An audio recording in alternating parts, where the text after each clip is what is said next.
শেখ হাসিনার দেশে ফেরা নিয়ে নিদারুণ বিতর্ক চলছে। রয়টার্সের সঙ্গে একটি লিখিত সাক্ষাৎকারে তিনি জানিয়েছেন যে তিনি ২০২৬ সনের ডিসেম্বরের মাসের মধ্যে উইদিন ডিসেম্বর তিনি দেশে ফিরবেন। আর তার এই বক্তব্যের পর সারা বাংলাদেশ নড়ে চড়ে বসেছে। পক্ষ এবং বিপক্ষে নিদারুণ আলোচনা হচ্ছে। তার যারা সমর্থক তারা মনের আনন্দে বলার চেষ্টা করছে যে এটা না হলে কি বঙ্গবন্ধু কন্যা হওয়া যায় নাকি। এবার তিনি সত্যিকার অর্থে বীরের মতো একটি কাজ করবেন। শেখ হাসিনা যে পালায় না, শেখ হাসিনা যে পালিয়ে যায়নি, একটা বিশেষ মুহূর্তে বিশেষ পরিস্থিতিতে তাকে বিদেশে চলে যেতে বাধ্য করা হয়েছিল এবং ওই মুহূর্তে ওই পরিস্থিতিতে তার এটা ছাড়া কোনো বিকল্প ছিল না।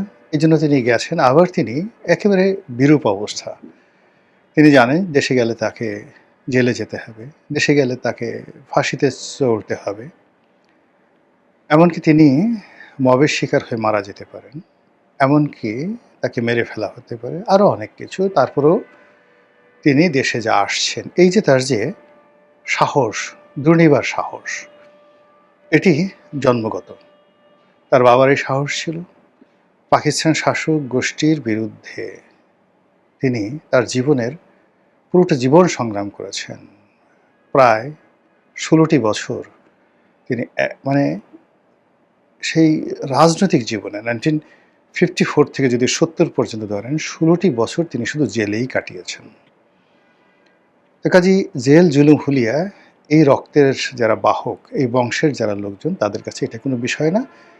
এটা প্রমাণ করার জন্য শেখ হাসিনা তার এই বৃদ্ধ বয়সে যখন একটা মানুষ কবরে যেতে চায়, তসবিহ তাহলিল করতে চায়, দোয়া দরুদ পড়ে জীবন কাটাতে চায়, সে তখন সে ৮০ বছর বয়সে, তাও আবার বিধবা, তাও আবার পিতৃহীন না, মাতৃহীনা, ভাই বোন আত্মীয় স্বজন দুনিয়াতে কেউ নেই।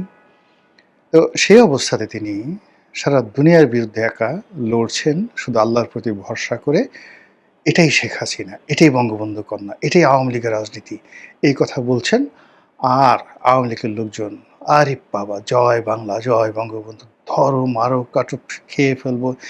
এইবার মানে তারা স্বপ্নে বিভোর যে শুধু শেখ হাসিনা আসে, আবার তারা ক্ষমতা পায়, তাহলে তারা এই বাংলাদেশে কী কী করবে মোটামুটি সব কিছু ডায়েরিতে লিখে রেখেছে যেন ভুলে না যায়।